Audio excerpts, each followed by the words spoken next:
le droit international économique.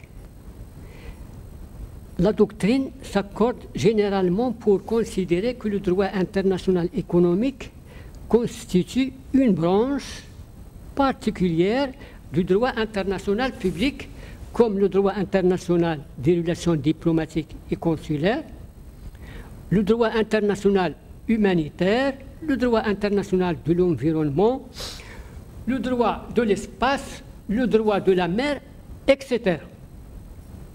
Comme le précise Prosper Weil, le droit international économique est l'extension, c'est-à-dire l'élargissement, du droit international au domaine de la coopération économique internationale. Le droit international n'est plus simplement un droit de coexistence qui vise à maintenir la paix et la sécurité dans le monde. Il est devenu un droit de finalité. Qu'est-ce que ça veut dire un droit de finalité? C'est-à-dire qui vise à réaliser un objectif précis et déterminé. Par exemple, le droit international des droits de l'homme, il vise à protéger les droits de l'homme. Par exemple, le droit international de l'environnement, il vise à préserver l'environnement international par la lutte contre la pollution, par la lutte contre le changement climatique, par la préservation de la biodiversité. C'est la même chose pour le droit international économique. Il vise à organiser et développer les relations économiques entre les États. Alors, il est devenu un droit de finalité, un cadre nécessaire aux politiques économiques de développement et de mise en valeur. En d'autres termes, il n'existe pas de droit international économique autonome, au sens scientifique du terme.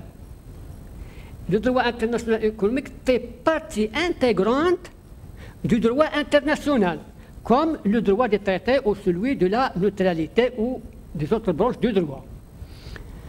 Dans le même sens, Paul Reuter souligne que le droit économique international est cette partie du droit international qui a pour objet de régler les problèmes juridiques relatifs à la production, à la consommation et à la circulation des richesses. Pris dans ce sens, le droit international économique est relativement ancien. Ça veut dire que le droit international économique, d'après Mario Giuliano, il existait avant l'existence du droit international lui-même. Le droit, d'après plusieurs auteurs, le droit international public remonte au XVe, XVIe siècle. Mais les relations commerciales internationales existaient depuis fort longtemps. On trouve des accords bilatéraux conclus par plusieurs États avant le XVe et le XVIe siècle. Par exemple, le traité de paix et de commerce signé le 15 novembre 1196, c'est-à-dire à la fin du XIIe siècle, entre les autorités de Pise. Pise, vous savez qu'avant la réalisation de l'unité de l'Italie en 1870, l'Italie a été composée par un ensemble d'États cités. Et parmi ces États cités, on trouve Pise, on trouve Venise, on trouve Gênes, on trouve Naples, on trouve Rome, etc. Alors, le 15 novembre 1896, un traité a été conclu entre les autorités de Pise et l'empire des Almohades. يعني الموحدين بالنسبة موحدين la dynastie des Almohades qui a régné au Maroc au XIIe siècle, où le traité de même nom conclu en 1236 entre le souverain de Tunis et les autorités de Gênes. Gênes était, comme nous l'avons dit, un cité-État de l'Italie. Un autre traité a été signé en 1276 entre Tunis et Venise. Et c'est comme ça qu'on prouve que les relations économiques internationales existaient avant l'existence du droit international public lui-même. Sur le plan matériel, si le droit international économique comme le droit du commerce international ou le droit international des affaires s'applique à la matière économique, leur finalité n'est pas la même. Ça veut dire qu'on doit faire une différence entre le droit international économique, qui constitue une branche du droit international public, alors que le droit du commerce international ou le droit international des affaires est une branche du droit international privé qui organise les rapports entre les personnes privées, que ce soit les personnes morales ou naturelles.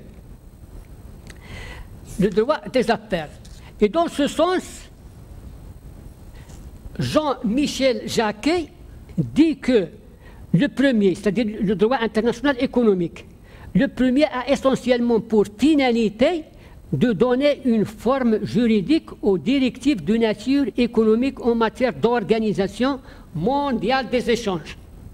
Le second a essentiellement pour finalité de fournir les règles et les principes juridiques aptes à favoriser la sécurité, la loyauté et la justice dans les relations commerciales de caractère privé.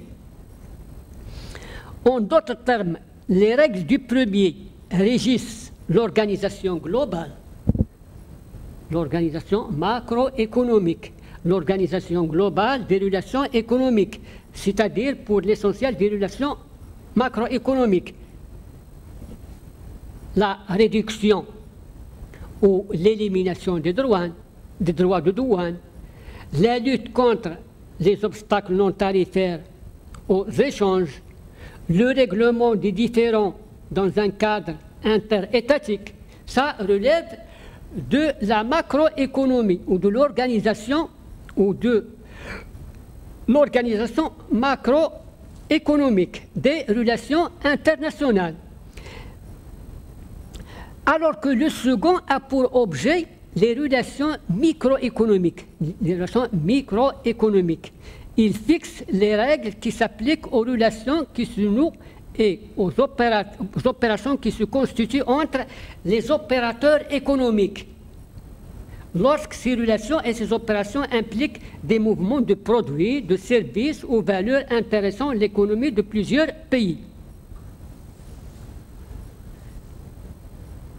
Par exemple, comme on trouve le droit de la mer,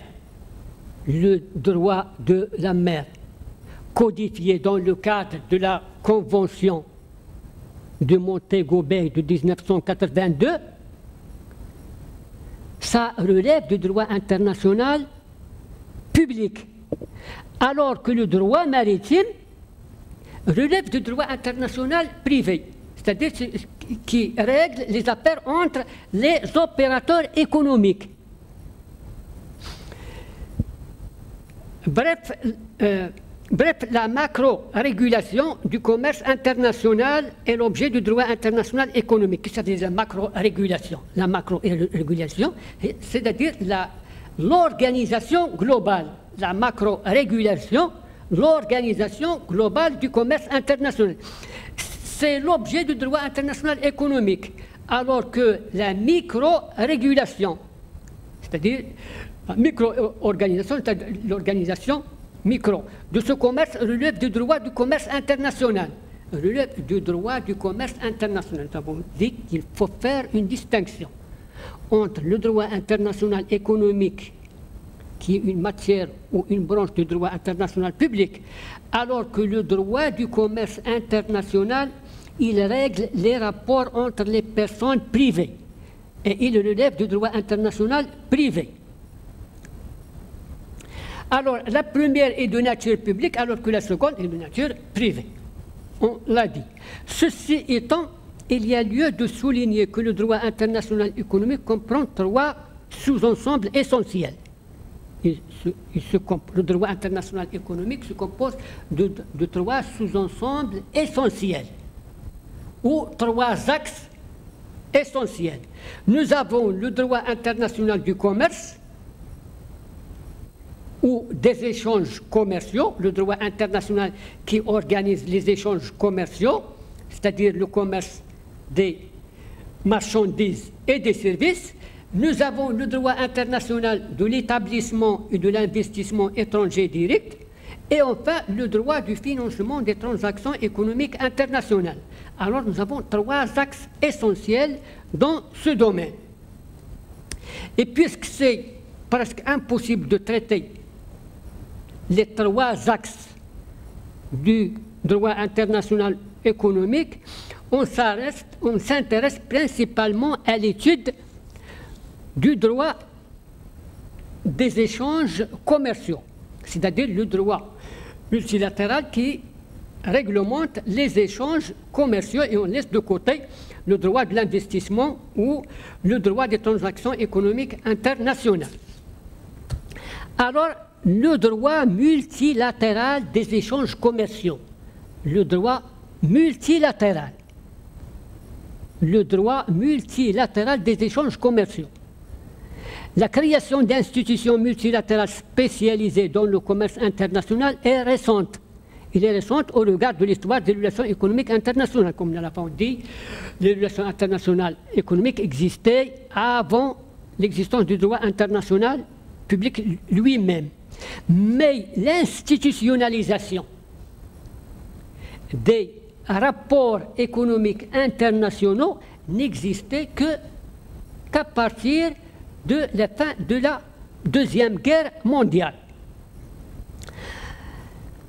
Alors, sur le plan mondial, le GATT n'a été créé qu'après la Seconde Guerre mondiale dans le sillage d'autres institutions multilatérales consacrées à la coopération économique. Quelles sont ces autres institutions? Ce sont bien sûr les institutions de Bretton Woods, c'est-à-dire le Fonds monétaire international et la Banque internationale pour la reconstruction et le développement, qui ont été créés en juillet 1944 à Bretton Woods. Mais le GATT, l'accord général sur les tarifs douaniers et le commerce, a perduré sous une forme provisoire pendant 47 ans, avec des structures administratives et des effectifs limités.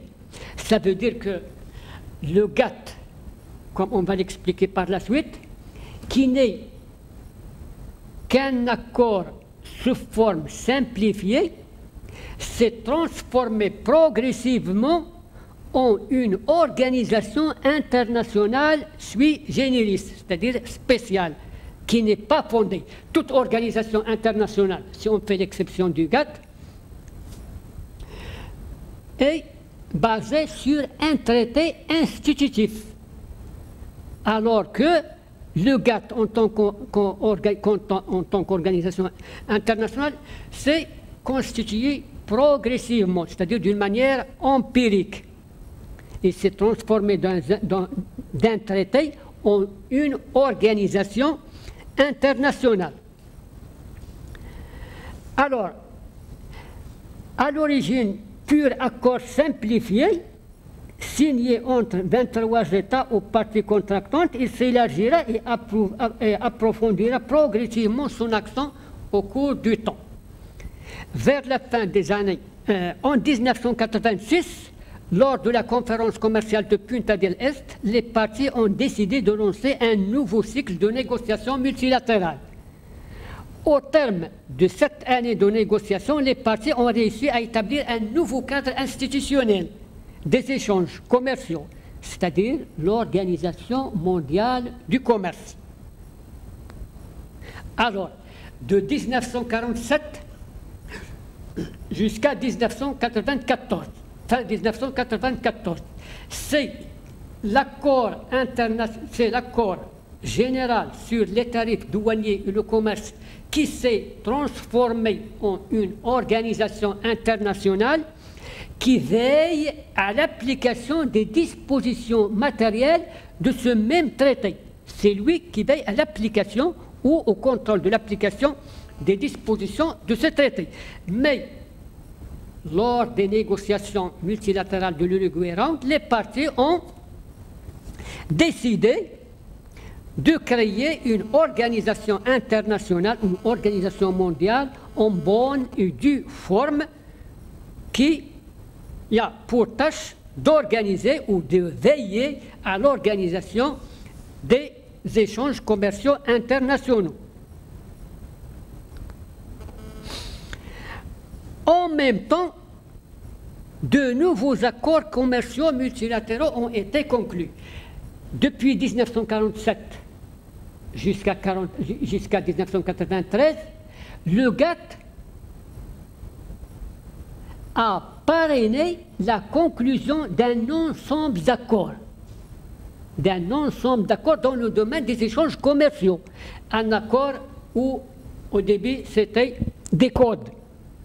Par exemple, le code de 1967 sur le dumping, qui a été remplacé par un nouveau code en 1978 dans le cadre des négociations du Tokyo Round. D'autres codes ont été conclus lors des négociations de Tokyo. Par exemple, un code sur les subventions publiques, un autre code sur la valeur en douane, un autre code sur la licence d'importation, etc. Ces codes, ce sont des accords. Ce sont des accords qui comportent des dispositions obligatoires pour les parties qui acceptent ou qui ont accepté de les conclure. Lors de la conférence multilatérale de l'Uruguay Round, plusieurs accords ont été aussi conclus dans plusieurs domaines. Les domaines d'après, ça veut dire les subventions publiques, le dumping, la valeur en douane, l'accord sur les textiles, l'accord sur l'investissement lié au commerce, l'accord sur la propriété intellectuelle qui touche au commerce, un accord multilatéral sur le commerce des services. Plusieurs accords ont été conclus. Alors, dans ce cadre, on peut distinguer entre le cadre institutionnel et le cadre matériel, et le cadre matériel ou le cadre normatif. Alors, on va diviser ce cours en deux parties ou en deux chapitres. D'abord, le cadre institutionnel, puis, par la suite, le cadre normatif, c'est-à-dire les règles matérielles ou les obligations des États dans le domaine des échanges commerciaux. Alors, le cadre institutionnel, il s'agit en l'occurrence de l'examen du cadre institutionnel global. Nous avons un cadre institutionnel global, puis nous avons un organe qui est chargé du règlement des différends. C'est un organe important dans le cadre actuellement de l'Organisation mondiale du commerce. Et nous avons des conférences de négociation commerciale multilatérale. Voilà les trois éléments du cadre institutionnel. Alors, le cadre institutionnel global, on ne peut pas traiter du cadre institutionnel actuel qui organise ou qui veille à l'organisation des échanges commerciaux sans revenir à l'histoire, c'est-à-dire sans traiter le cadre institutionnel ou la structure institutionnelle du GATT.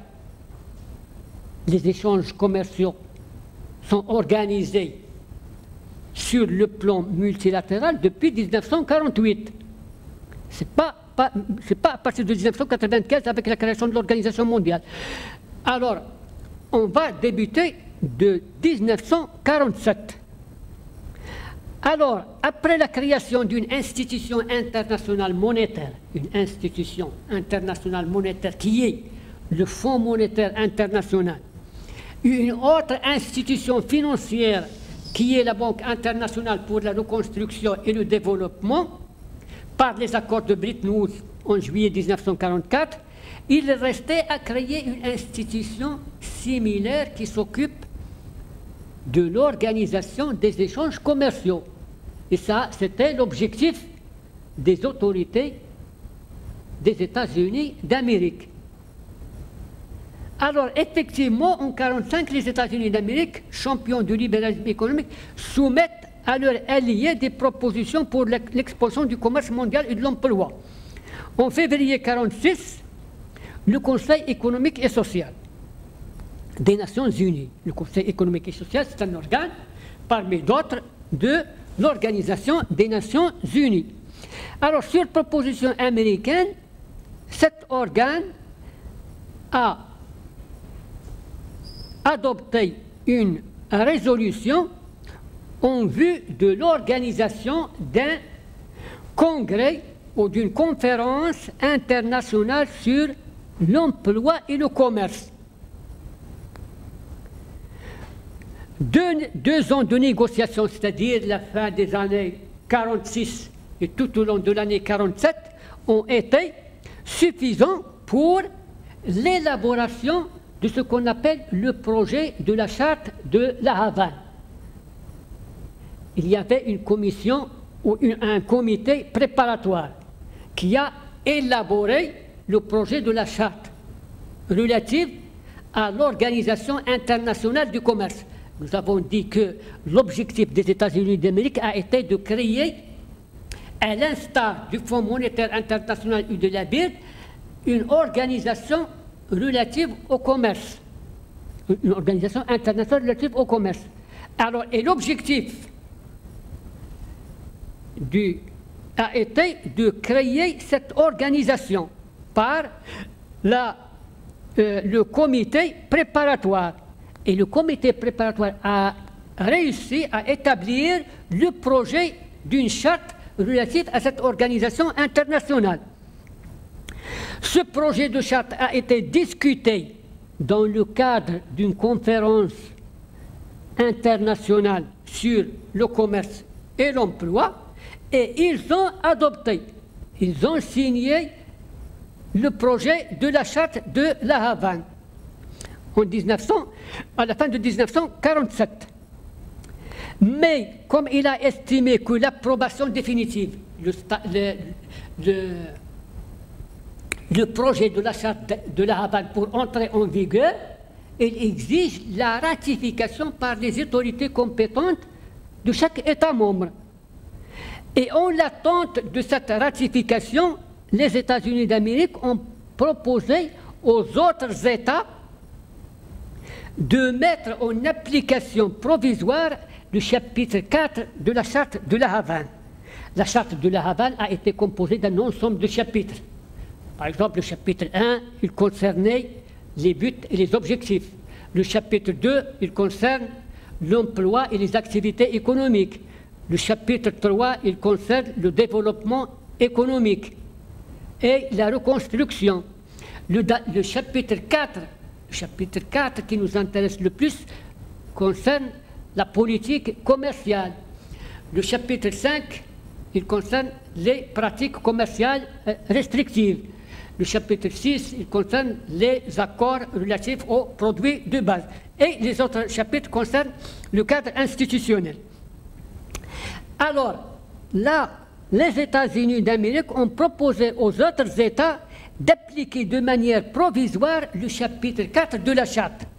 Le chapitre 4 de la charte relatif à la politique commerciale, en tant qu'accord simplifié. C'est un accord simplifié qui n'exige pas la ratification des autorités compétentes. Et comme ça, cet accord qui est devenu l'accord général sur les tarifs douaniers et le commerce est entré en vigueur à partir du 1er janvier 1948. Mais puisque le Congrès américain a refusé de ratifier le projet de la charte de La Havane, on a laissé de côté cette charte et on a continué à coopérer dans le cadre de l'accord général sur les tarifs douaniers et le commerce.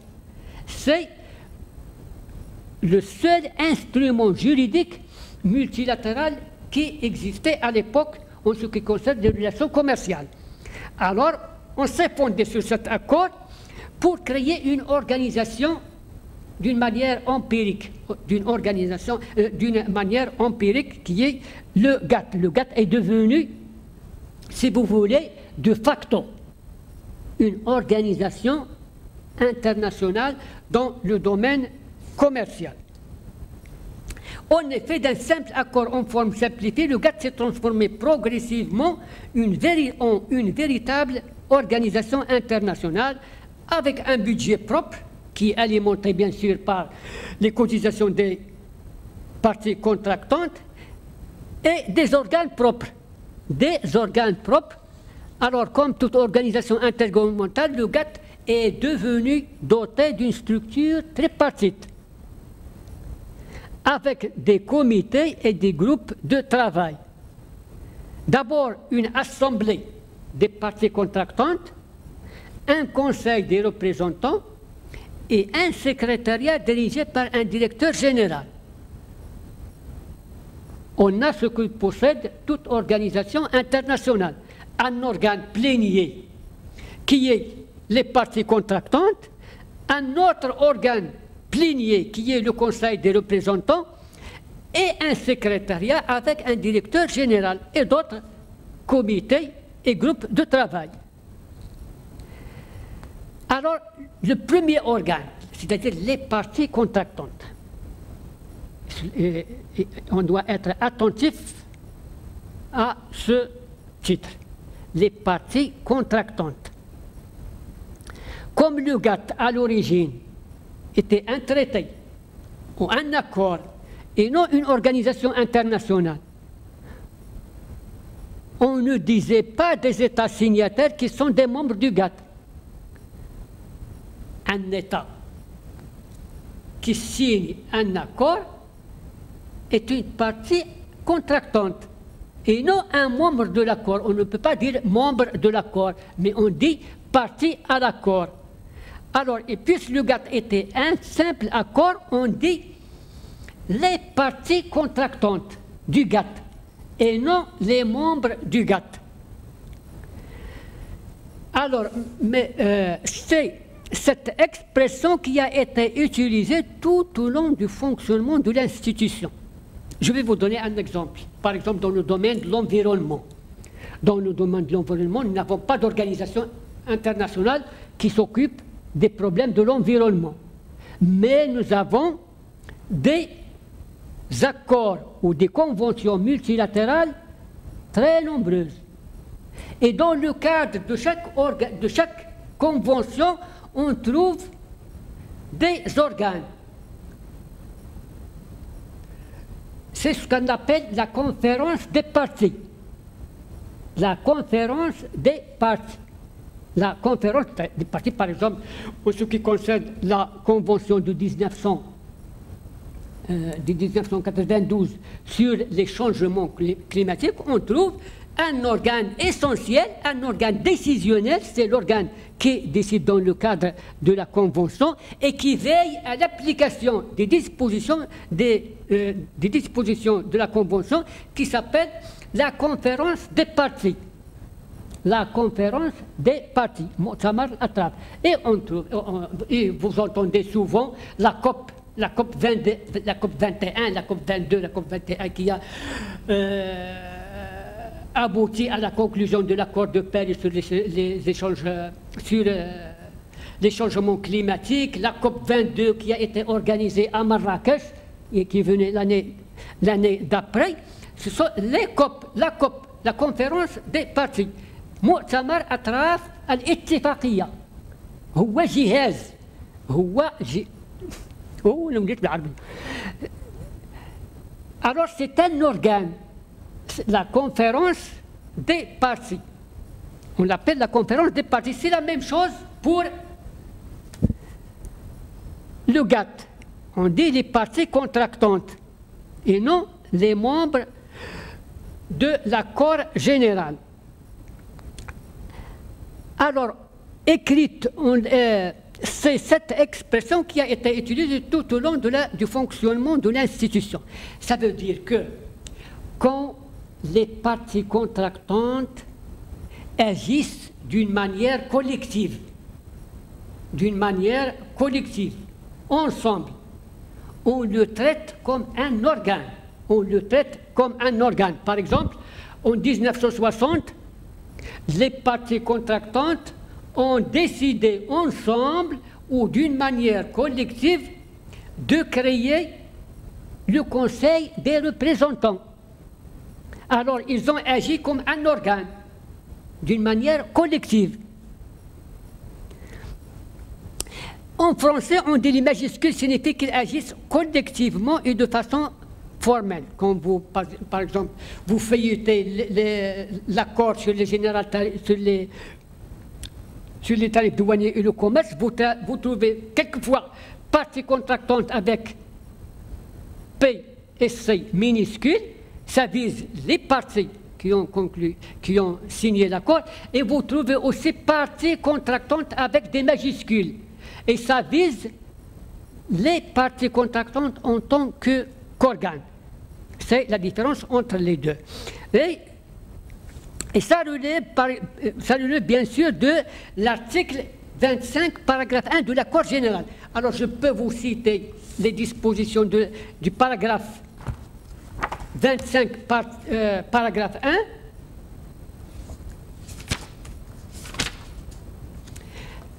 L'article 25, paragraphe 1, les représentants des parties contractantes se réuniront périodiquement afin d'assurer l'exécution des dispositions du présent accord qui comporte une action collective, et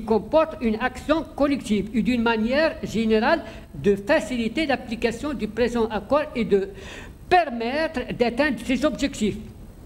Toutes les fois, c'est ce qui est important, toutes les fois qu'il est fait mention dans le présent accord des parties contractantes agissant collectivement, ils sont désignés sous le nom de parties contractantes avec des majuscules.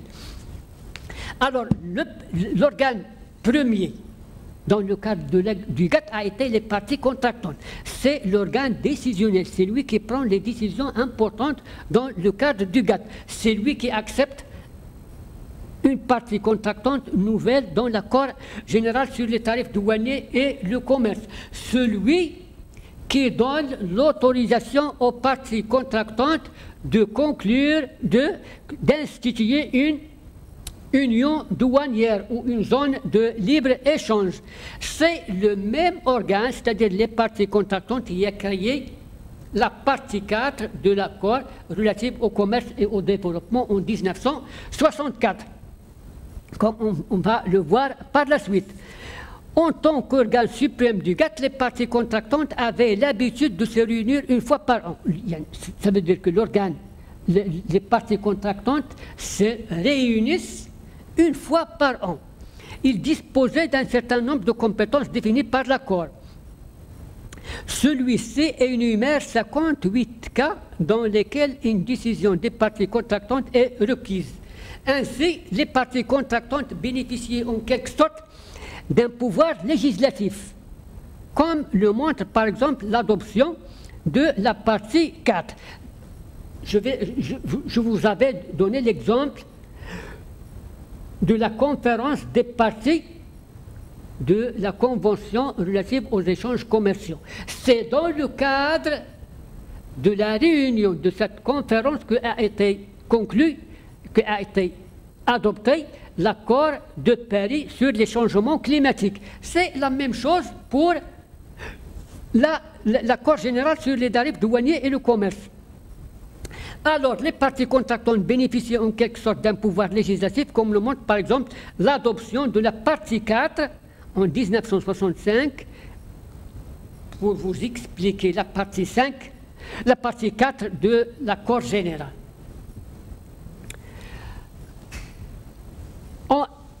En réalité,